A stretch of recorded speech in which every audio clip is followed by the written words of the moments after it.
Hasta este momento, a lo largo de todo el tema 7, hemos considerado únicamente el horizonte temporal de largo plazo, en el que el empresario puede modificar las cantidades de todos los factores productivos. Ahora, en el apartado 7.4, vamos a estudiar el caso en el que el empresario se encuentra en un horizonte temporal de corto plazo, lo que quiere decir que existe al menos un factor productivo que es fijo y cuya cantidad el empresario no puede modificar a corto plazo. En este apartado, en primer lugar, plantearemos y resolveremos el problema de minimización de los costes a corto plazo, pasando a obtener las curvas de costes a corto plazo y finalmente analizaremos la relación existente entre los costes a corto y a largo plazo. Comencemos definiendo varios conceptos no comentados previamente, pero que en el corto plazo sí que van a ser relevantes, como son la existencia de costes totales, variables y fijos. Dados unos precios de los factores, la curva de costes indica el mínimo coste en que se incurre para producir una determinada cantidad de output Q. Esta definición coincide, como no podía ser de otra manera, con la que dimos para la curva de costes a largo plazo. El concepto debe ser el mismo, ya que es una función que procede de la minimización del coste. Pero vamos a ver que los costes en una empresa se pueden clasificar en costes variables, que denotaremos por CV, y costes fijos, que denotaremos por CF. Los costes variables son aquellos que, como su nombre indica, varían con el nivel de producción. A mayor producción, mayor coste variable, y a la inversa. Los costes fijos son independientes del nivel de producción de la empresa. Se incurre en ellos incluso si la empresa decide no producir nada. Esta distinción entre costes variables y costes fijos guarda relación con la diferenciación en el horizonte temporal considerado. En el largo plazo, hemos dicho que un empresario puede variar las cantidades de todos los factores productivos. Luego, todos los factores son variables y por ello todos los costes de una empresa en el largo plazo son costes variables. Es el caso que hemos estudiado en los apartados anteriores, en el que obteníamos una curva de costes totales a largo plazo que eran siempre variables, no tenían ningún componente fijo. El corto plazo se define como aquel horizonte temporal en el que la empresa tiene algún factor de producción cuya cantidad no se puede ajustar. Eso implica que los costes asociados a ese factor productivo sean costes fijos para la empresa. Ya decida ésta producir o no producir nada, tendrá que asumir esos costes fijos. Normalmente se suele considerar que en el corto plazo el capital es el factor fijo. Luego los costes totales a corto plazo para el empresario, que denotamos por CT, estarán compuestos por el coste variable, que corresponde a la cantidad de factor variable de trabajo, por el salario, más el coste fijo, que está asociado al input capital y que se calcula como el producto de la cantidad fija de capital por el precio de este factor, que es el tipo de interés. Una vez que hemos definido esta diferenciación entre costes variables y costes fijos, vamos a plantear el problema de minimización del coste en el corto plazo y a partir de este problema obtendremos la función de demanda condicionada del factor variable, que es el trabajo, luego la función de costes y la curva de costes totales a corto plazo. El hecho de encontrarnos en el corto plazo significa, como ya hemos mencionado, que existe un factor fijo que vamos a suponer que es el capital. Si la cantidad de este input es fija, quiere decir que el empresario no tiene capacidad de decisión sobre la cantidad de capital que va a demandar en el corto plazo. La única capacidad de decisión que tiene es sobre la cantidad de factor variable que decidirá contratar. El problema, matemáticamente, se plantea de forma análoga a como lo hacíamos en el largo plazo, pero vamos a ver a continuación que se resuelve de manera bastante diferente. En el corto plazo, se trata de minimizar la función de costes totales a corto plazo, que tiene ese componente variable, que es el salario por la cantidad de trabajo, más el componente fijo del coste, que es el tipo de interés por la cantidad fija de capital. La minimización de estos costes a corto plazo está sujeta a la restricción tecnológica, al igual que en el largo plazo, ya que el empresario tiene que producir de manera técnicamente eficiente. Fijaros que en el problema aparece ahora la variable capital con una barra encima. Esta es la denotación que usaremos para indicar que esta es una cantidad concreta, que es una cantidad fija y que estamos en el corto plazo y por lo tanto el capital ya no es una variable endógena, sino va a ser un dato para nosotros en el problema ahora.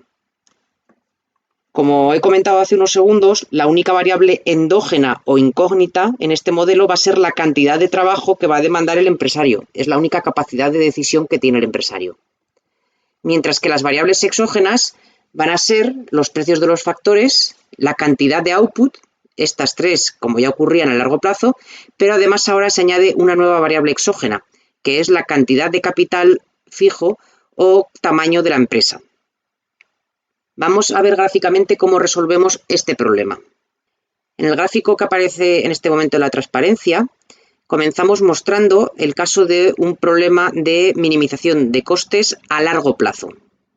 Si el empresario quiere producir la cantidad Q0, tendrá que situarse la curva isocuanta de nivel Q0 y para unos precios de los factores dados existirá una recta isocoste que representamos en azul, que será tangente a esa isocuanta, y el punto de tangencia determinará las cantidades de equilibrio a largo plazo que deberá demandar el empresario de capital y trabajo para minimizar los costes de producir esa cantidad de output Q0.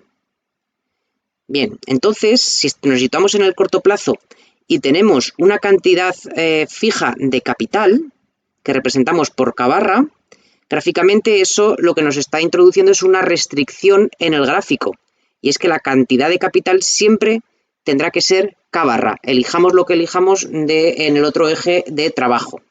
Como habíamos dicho que el empresario quería producir Q0 unidades de output y que lo tiene que hacer de manera técnicamente eficiente, tiene la obligación de situarse en la curva isocuanta de nivel Q0. Pero en este caso, de corto plazo, ya no podrá situarse en la combinación de equilibrio a largo plazo que representábamos por E sub LP, sino que, como ahora empleará K barra unidades de capital fijo, deberá situarse en el punto de corte de la curva isocuanta con la cantidad fija de capital. Y ese punto es el nuevo punto de equilibrio de corto plazo que nos informa de la única cantidad posible de trabajo que puede demandar el empresario para producir Q0 en un proceso que sea técnicamente eficiente. Y este será el punto de equilibrio de corto plazo. Y la siguiente pregunta es, ¿cuál será el mínimo coste al que podrá el empresario producir esa cantidad Q0 en el corto plazo? Pues esa información nos la da la recta isocoste que pasa por este punto de equilibrio de corto plazo. Como no han cambiado los precios de los factores, la pendiente tiene que ser la misma que la de la recta isocoste que veíamos en el equilibrio de largo plazo.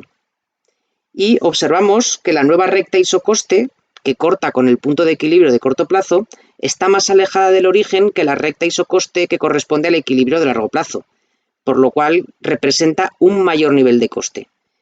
Por lo tanto, vemos que el mínimo coste a corto plazo de producir Q0 unidades es mayor que el mínimo coste de producir esas unidades en el largo plazo. De hecho, si en el gráfico hacéis el ejercicio de ir calculando, obteniendo el equilibrio a corto plazo para distintas cantidades de capital fijo, concluiréis que el mínimo coste de producir a corto plazo esa cantidad Q0 siempre va a ser mayor que el mínimo coste de hacerlo en el largo plazo, excepto en una única situación, y es aquella en la que coincida que la cantidad de capital fijo en el corto plazo es exactamente la cantidad de equilibrio del capital en el largo plazo, en cuyo caso ambos niveles de coste coincidirían. Para resolver numéricamente este problema de minimización de los costes a corto plazo, lo que vamos a hacer ahora, aquí ya olvidaros completamente de la ley de igualdad de las productividades marginales ponderadas, etcétera, todo aquello que veíamos en el largo plazo. Porque aquí fijaros que tenemos un problema en el que solo tenemos una incógnita. Y de hecho tenemos una restricción que es la que nos determina directamente cuál va a ser la cantidad de trabajo de factor variable que tenemos que demandar.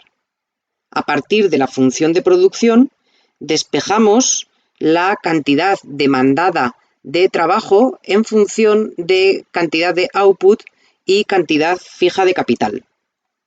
Y obtenemos de esta manera la función de demanda condicionada del factor trabajo en el corto plazo. Fijaros que en una economía con solo dos factores productivos, siendo uno de ellos fijo, es decir, estando en el corto plazo, la función de demanda condicionada del factor variable en el corto plazo no depende de los precios de los factores, como sí que ocurría en el largo plazo, sino que depende únicamente de cuestiones tecnológicas. Y esto se debe a la restricción que hemos incluido en el modelo de que la cantidad de capital tenga que ser fija. Siguiendo el mismo camino que realizamos en el largo plazo, podemos a continuación obtener la función de costes a corto plazo. Lo que hacemos es tomar la ecuación de los costes totales a corto plazo y reemplazamos L por la función de demanda condicionada del factor trabajo que hemos obtenido. En este caso, la función de costes va a quedar en función de los precios de los factores, la producción y la cantidad de capital fijo. Esta función de costes tiene la propiedad de ser creciente con el precio de los factores y con el nivel de producción, lo que es totalmente coherente con la lógica económica, ya que si aumenta el precio de cualquier factor y mantenemos el resto de variables constantes, si queremos seguir produciendo una determinada cantidad, solo lo podemos hacer aumentando el coste mínimo al que producimos. Y lo mismo con la cantidad de output. Si se mantienen constantes los precios de los factores y el empresario quiere aumentar su producción, solo puede hacerlo incrementando el coste mínimo de producción. Y como nos ocurría en el largo plazo, esta función de costes no podemos representarla gráficamente por el gran número de variables que tenemos y no tenemos suficientes dimensiones. Por lo que para unos precios de los factores dados, al reemplazar estos precios en la función de costes y reemplazar también la cantidad de capital fijo, obtendremos la curva de costes totales a corto plazo, que estará formada por la suma de coste variable, que sí que dependerá de la cantidad producida, y el coste fijo, que será independiente de la cantidad producida. Vamos a ver cómo representaremos gráficamente estas curvas de costes. Como en el caso a largo plazo, vamos a representar en el eje horizontal la cantidad de output y en el eje vertical representamos ahora los costes, que en este caso vamos a tener costes totales, costes variables y costes fijos. Como nos ocurría en el desarrollo teórico de largo plazo, las representaciones gráficas que vamos a hacer a continuación corresponden al caso más general y amplio.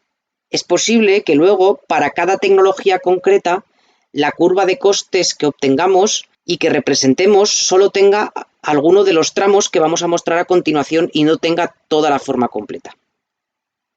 Comenzamos con la curva de costes variables. Esta curva va a partir del origen porque, aunque estemos en el corto plazo, si no producimos nada, no demandaremos nada del factor variable trabajo. Luego los costes variables serán cero. La curva será creciente con la cantidad de output, ya que a mayor producción, manteniendo constantes los precios de los factores, el coste mínimo en el que tendremos que incurrir para poder producir más será también mayor, irá creciendo. Y esta curva tendrá primero un tramo cóncavo y luego un tramo convexo respecto del eje horizontal. Dibujamos a continuación los costes fijos, que son una recta horizontal, ya que es el mismo valor cualquiera que sea la cantidad producida por el empresario. La suma vertical de estos costes fijos más los costes variables va a ser la curva de costes totales a corto plazo. Esta curva va a tener la misma forma que la curva de costes variables, es decir, primero un tramo cóncavo y luego convexo, pero ya no va a partir del origen, sino que va a partir de la cuantía de los costes fijos, ya que cuando no produce nada, cuando Q es igual a 0, sí que tiene que enfrentarse a los costes fijos, por lo tanto, costes totales y costes fijos para esa cantidad, que es 0, coinciden y son positivos. La forma de la curva de costes totales tiene relación con la que enunciamos en el tema 6, ley de las productividades marginales decrecientes, y, como veremos en un apartado posterior, cuando se cumple esta ley, lo que ocurre es que la curva de coste total a corto plazo comienza siendo cóncava y luego termina siendo convexa. De ahí, de este cumplimiento de esta ley en el corto plazo, derivamos que la forma de las curvas sea primero cóncava y luego convexa.